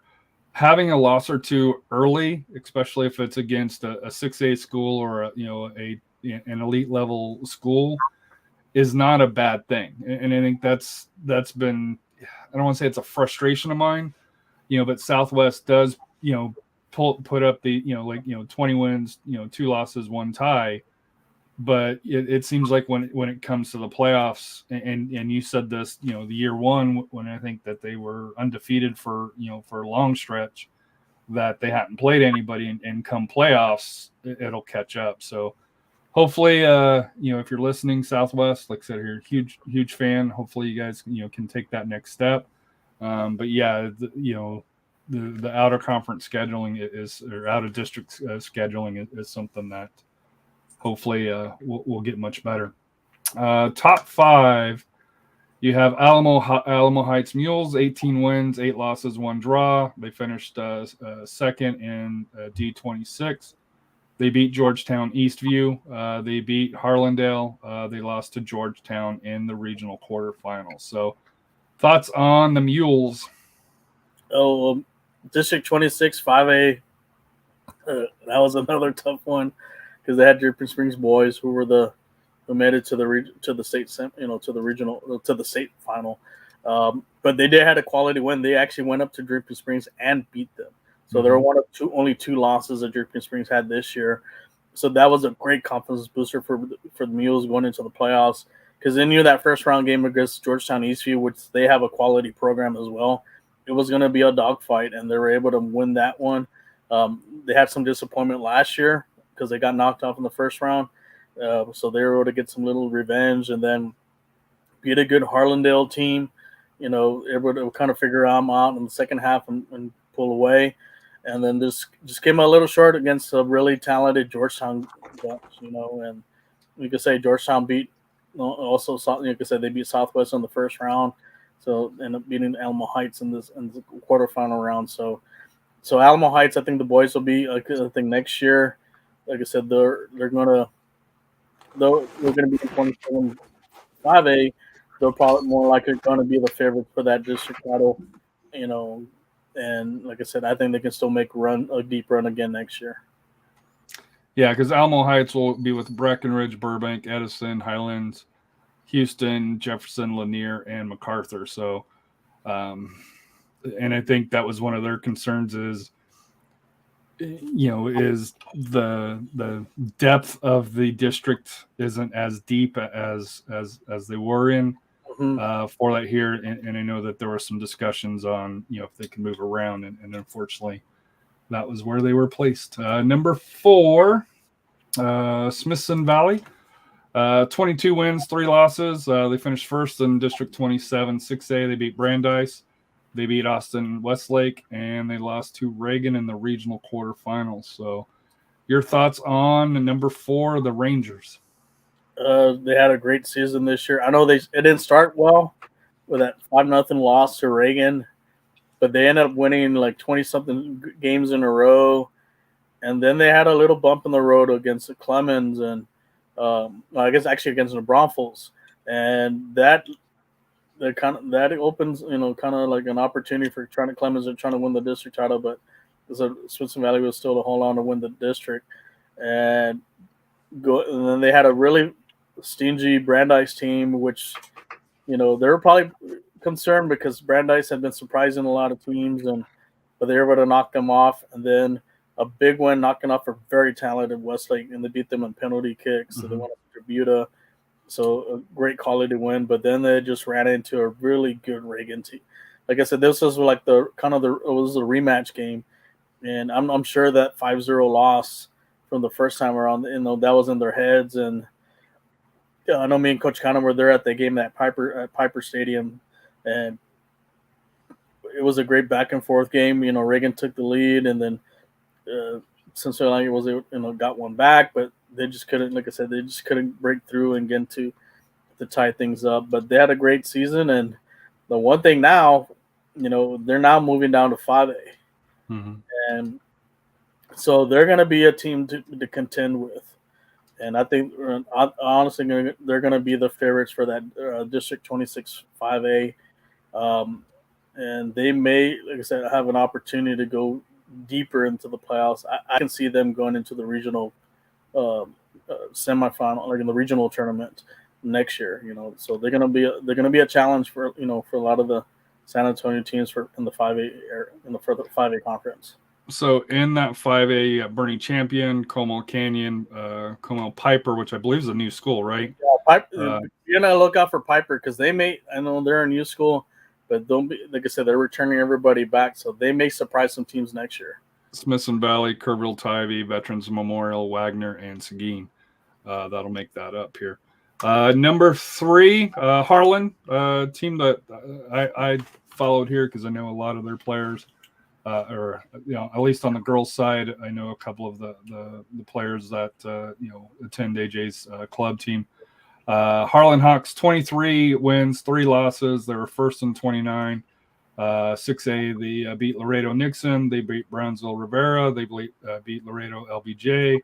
However, they did lose to Lake Travis in the regional semis. So Lake Travis, obviously a very quality team. I think you mentioned that they were the state champions for that here. So obviously, no shame in losing to Lake Travis. But to me, they were probably one of the top teams in the area along those lines, especially at the 6A level.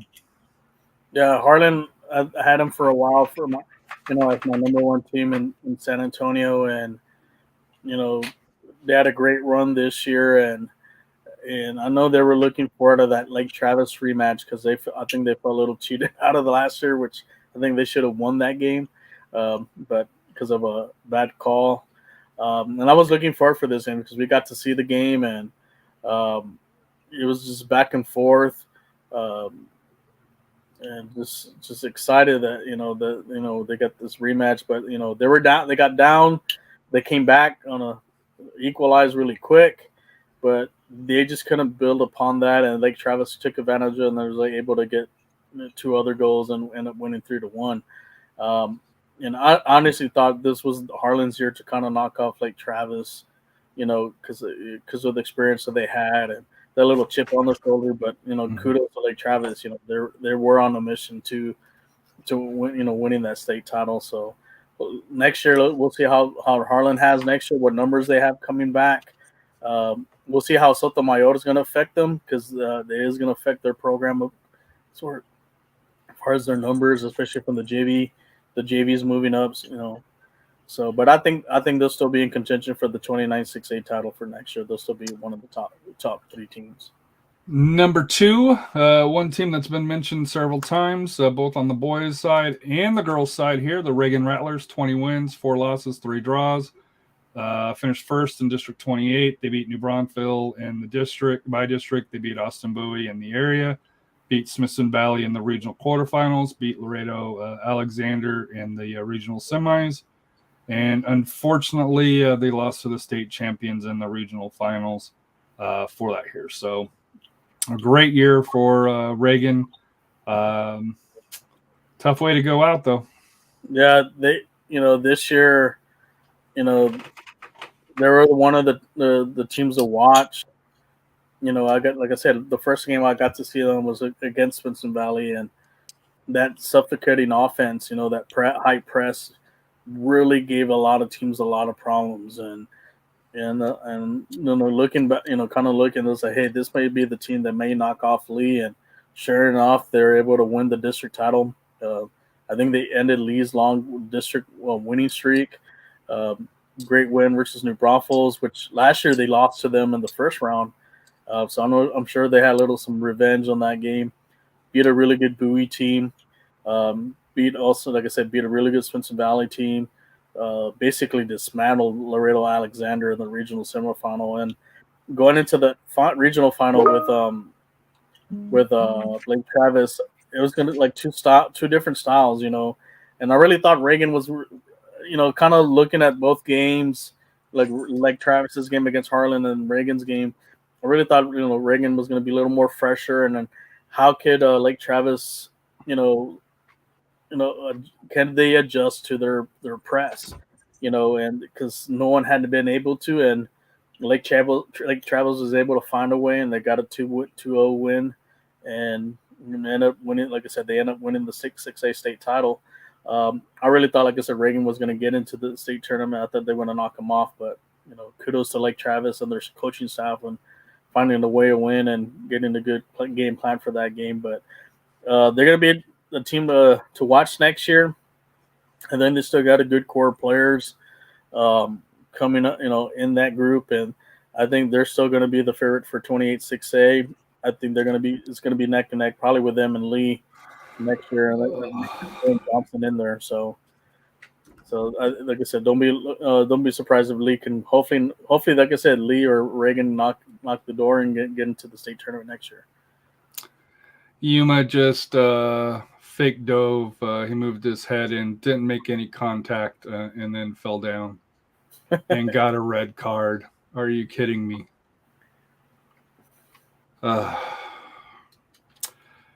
So number 1, sorry, that's happening right now. It's a joke. You bring home a title, back-to-back title. I'll let you run through this here on explaining the greatness that is the Bernie Greyhounds. What can you say about Bernie? Coach Strong has a great program, and the scary part, which we talked to him a couple of weeks ago, is that they're returning their defense and their goalkeeper. And what they say, defense wins championships, and they're gonna be. I think they're gonna. Could they get the three-peat? I think they have a really good shot at getting the three-peat. They're just gonna have to fix some, some pieces there as far as up front in the midfield.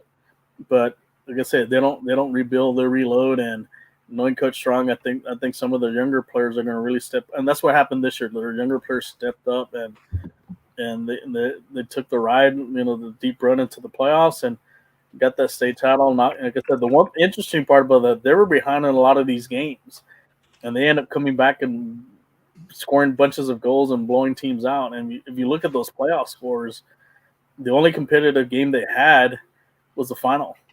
Yeah, so they beat Austin Chiefs 7-2. They beat Pleasanton 5-0. They beat Austin East Side 4-0. They beat Progresso 8-1. And the regional finalist Taylor, which had a great run 6-2. Stafford 7-1, and then Salina was trying to do the double for both boys and girls, and they were the only ones that gave them a game. And I don't mean that in a disrespectful way. Just it was much closer, and that game went back and forth.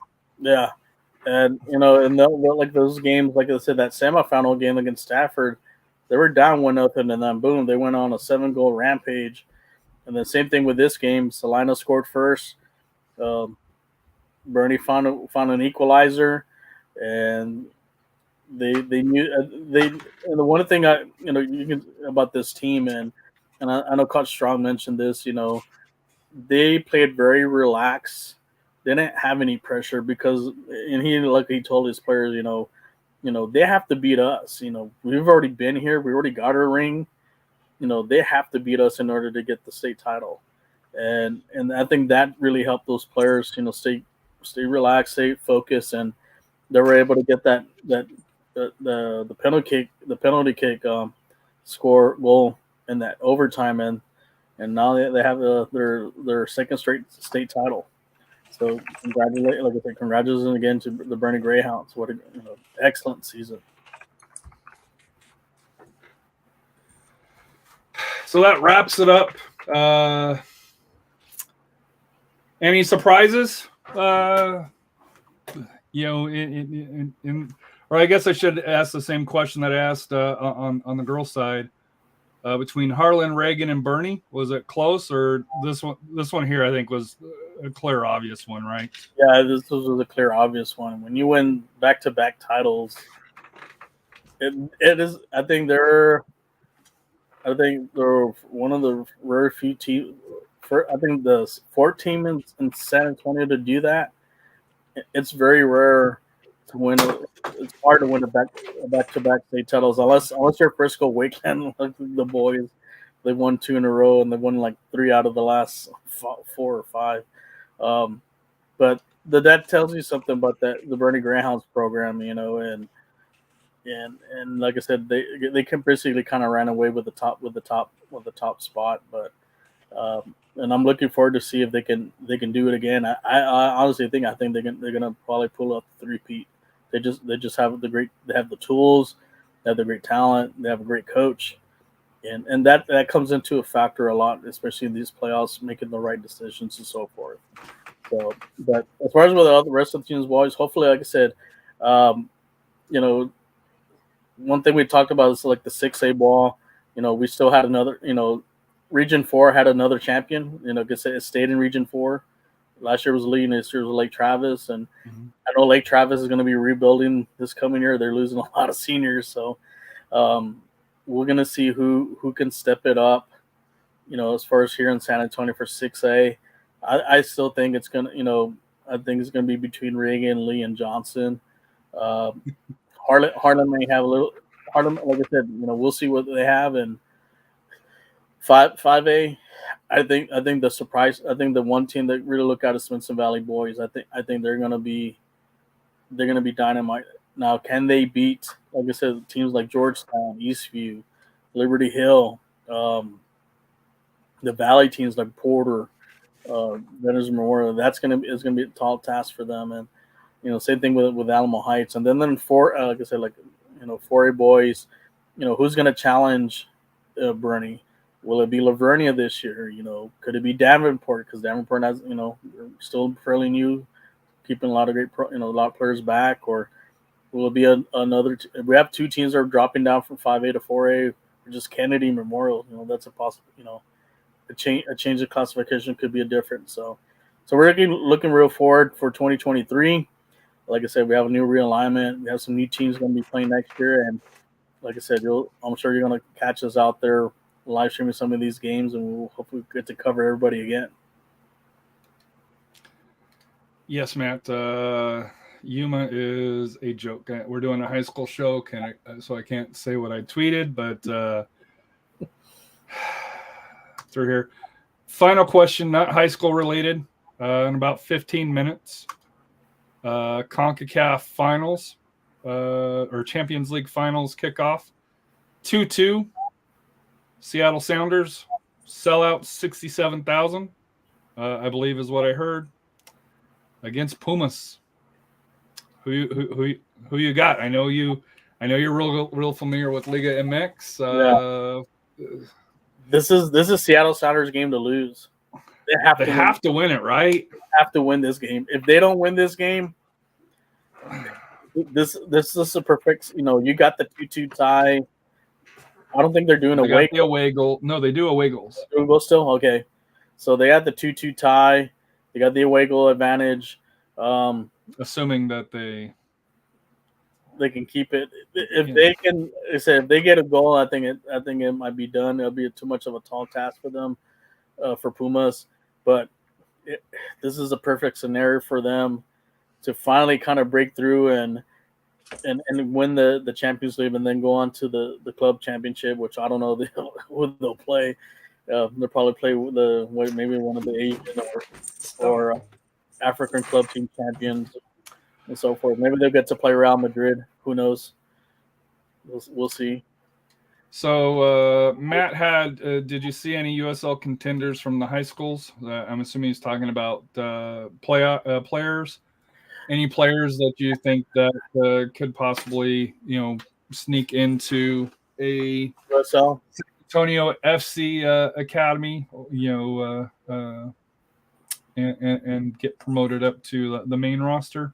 There's a couple. I think there's a couple kids that I did see that I think, given an opportunity to be in the, if they can get into the system and play, a few games, especially like with the current academy players that we have, I think there's a few talent out there. I don't know. We'll see. I think a lot of them are really focusing more on playing college ball, but I think there's about a good handful of players that think they can go play with SAFC, get developed, and who knows, and be the next Jose Gallegos. I think we do have a couple players that can do that can step up. It was a great high school season. It'll kick up about 6 months from now. Yeah, right. With TAPS starting in November, so hopefully we'll get to go 6 months. Get to go to more TAPS games, and then the high school season will start right during the World Cup, right after this. So right in the middle of the World Cup, the high school season will start, as far as with practices and so forth, and we'll see who's the contender next year. And like I said, I think a lot of the teams, hopefully they'll see what they did. How can you challenge yourself and your players to take the next step? We're going to find out next year. And I know I did see some openings for a lot of some of these teams, and that's going to change. We saw one for Hondo. They had a really good first season. For a great first season, especially on the boys' side. Yeah, they had a really good first season. Just fell a game short. Whoever takes that over that program, can he take them to get into the playoffs and take that next step? And I saw an opening also for like the O'Connor girls. That's going to be that's some tough shoes to fill there. And we'll see what else pops up over the springtime. Who as far as openings, like the coach kind of mentioned about. It says he filled the boys coach already in 2023. Just recently named. I haven't caught the name yet, but I was hoping it was going to be you for that here. But I know it's a boys coach and PE coach, so for that here. I know one thing as we kind of tradition to tradition off here. Going forward for the high schools, we are going to have it separated. And one thing that I'd like to see, and as we probably get a little bit closer to the high school season, if you're a high school student that is looking at journalism or something like that here, I would love to see if we could bring somebody on that is near that age, that has that perspective along those lines, that can kind of because I'm 50, you're what, 40, 30, somewhere around there. I don't know how old you are. I'm assuming mid 30s, 40s, further here. If you're younger than that, I apologize. But I would love to see if we could, maybe implement somebody that's younger, that maybe has a passion for the game, maybe for the media, just to kind of be able to come onto the show and kind of talk about more for the player side and for the younger kids, because obviously my kid will be in the high school, but I'm a parent. And, so my view is completely way different than somebody that's at that age. But there's some things that we are hoping to improve on the high school show. I know Rafa's got some ideas as well that we're hopefully going to be implementing. But I know that's one, and I haven't ran that by you, Rafa, but I know that's probably something that you wouldn't object to, is to have either somebody that is playing or recently played at one of the local San Antonio schools to have that. Yeah, and then also I want to thank, again, Coach Cano for letting me be on part of the 50-50 podcast for his coverage, for the state coverage of high school soccer, and also doing live commentary for some of the games. It was great. I'm sure we're going to do some more games next year, and also we like to have more coaches. Reach out to us. We love to have you guys on here. We want to learn more about your programs. Like this year we had. Lucky to have John Paul II's coach, Lavernia, Hondo. We talked to a little bit unofficially. If you're coach, come on here, promote your program. We'll love to hear you. And hopefully we'll, like I said, next year we'll improve on things, and any suggestions, send it our way. One thing, I also want to give thanks to the support out there that we receive, especially Dripping Springs supporter Buster Club, and even the Texan Live get some kudos from them. I think they mentioned that maybe they're having on some game live stream some games for them, because I guess he likes the Andres Cantor goal sounds and so forth. So, and then also we had some even, and I think the great thing about for us here, we're also we're starting to get recognition also from a lot of the state, some out of area teams from out of San Antonio, from Dallas, Houston area. I know we had a shout out from one of the coaches from up in Dallas, right? Yeah, from the Dallas area. We had one from the Houston coach from Brookshire Royal. Shout out to him. And because he was talking to some coaches that aren't out west, and hopefully next year we won't have a 6 hour. Dude, it's tradition, right? It's not going to get easier. I do think that we may, between you and Coach, just leave it at that, and maybe have more preview shows on the road to bracketology for that here. But as we do wrap up, I do want to give a shout out to SA Boys High School and Club Soccer at 6A_28. He does a great job with the scores. Lethal Enforcer. I know we kind of rib each other back a little bit here, but for keeping up with stats and stuff, for scores, he does a great job of getting it out there. Although he is coming out already with a very too early ranking, so. I know we've been, I'm not sure how authentic that is for that. I wait till the game start first, and before that's the safe side of doing things. We've got some that don't do it. We do it, after a couple of weeks have been played, and then we wait for a couple of weeks before, after the season ends to kind of let things settle down and review things. And then, there's Lethal that every 5 minutes sends out a power ranking or a ranking here, which is cool because it creates excitement for that here. And I forget the gentleman's name out in El Paso. Oh, I forgot here for that here. There's a gentleman out in El Paso. I apologize. He works for the newspaper. Yeah, I'm drawing a blank on his name here. That came up and helped us with the soccer bracketology. But Rafa, I want to catch the CONCACAF Champions League plus New Mexico and Sacramento kicks off.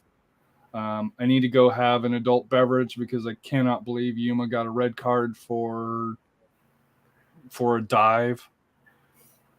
What else did you expect from Yuma? He's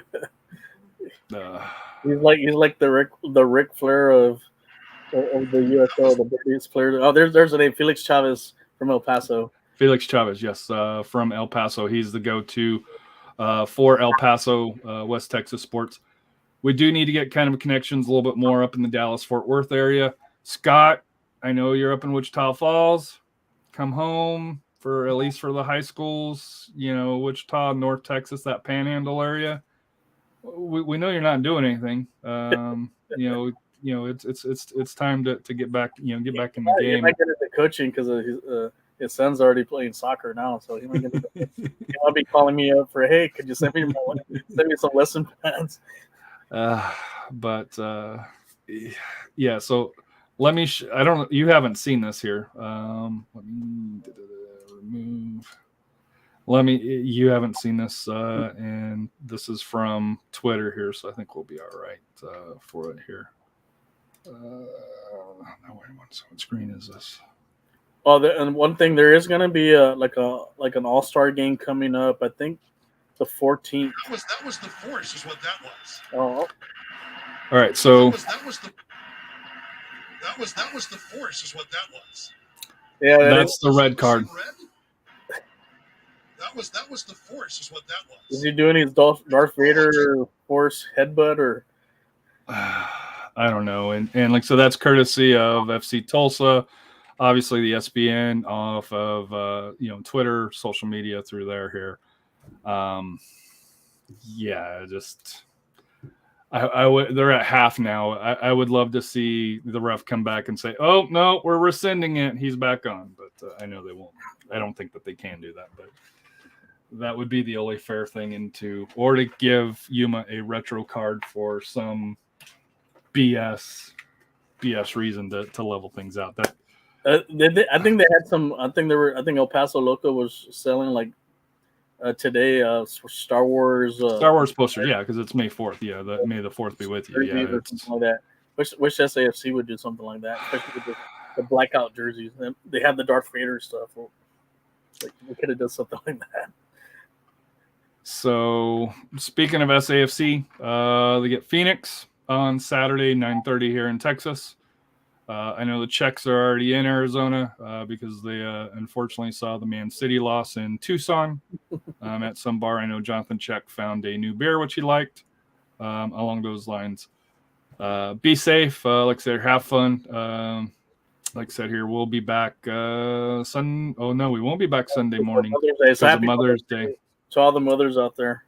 And I know Royce, I saw Royce is up in Chicago wearing his SAFC stuff at a Cubs game. He's a Cardinals fan, but hopefully they're playing the Cardinals. But Rafa, your final thoughts before we let you out, so that way you can wrap up the high school season here. Yeah, just like I said, a happy Mother's Day to all the mothers out there, especially my mom. They're back in Del Rio, and just it's gonna be hot this weekend, so it's gonna be over 100. So stay hydrated, and I think May 14th there's gonna be a game I think sponsored by TASCO, the Texas High School Coaches Association. So you're gonna have the top talent from each each 4 regions play like a little all-star game. I think it's going to be at Blossom. So you have an opportunity to check that out. And hopefully I'll be out there to check it out too. So, and looking forward for 2023. And like I said, any coaches out there that want to come on, we'd love to have you. We'd love to know about your programs. Great way to showcase your campus and also your players. And then we'll like I said, we look forward to having you guys on here. So, like I said here, we will be back periodically with the high schools. If you're a coach that wants to come on, kind of talk it, we may go a little bit more academy focused a little bit. Periodically, maybe hopefully once a month, just to kind of check in, see how things are with the high school academies. Probably on Wednesdays, we're probably going to switch to more lower league soccer with the Athenians, with the SA Runners, with there's 4 or 5 teams. Blossoms, Corinthian. Blossoms, Surf. So that'll probably be picking up on here. And Coach Cano, poor 14 means that the refs gave 14 goals to Real Madrid, right? So, but Rafa, I know you had a fun day. Like I said here, enjoy the soccer this weekend. For that here, we'll give more information on the high school all-star game that I think there's 2. It's for all levels, right? So that's what 4. Senior. Yeah, there'll be region I think region 1 versus region 2 and 3. So what? 6 matches, 12 matches, boys and girls, right? I think most likely. I think 2 matches. I think just 2 matches. So it's region 1 versus for boys. 2 matches for the boys and 2 for the girls, I believe. So are they doing like 6A and then 5A, 4A, or is it kind of it's all mixed in? All mixed in for the region. I know they're doing region 1, region 2 facing off, and then region 3, region 4 are facing off. I did see that. I just didn't know how they were. Like the power rankings, I guess. But thank you for everybody for tuning in. What's life without goals? We'll see you maybe next Wednesday with an SAFC show. For that here, just for the fact that Mother's Day is this weekend, and we gotta make sure the wives are celebrating. The Houston game. Oh yeah, the Houston game. So Monday, maybe Tuesday. Tuesday or Thursday. Tuesday. Maybe 2 shows, Tuesday and Thursday, or Tuesday and Friday, because it's a 3-match week for that here. But thank you everybody for tuning in, and we hope you have a wonderful day. And what's life without goals? We're out of here.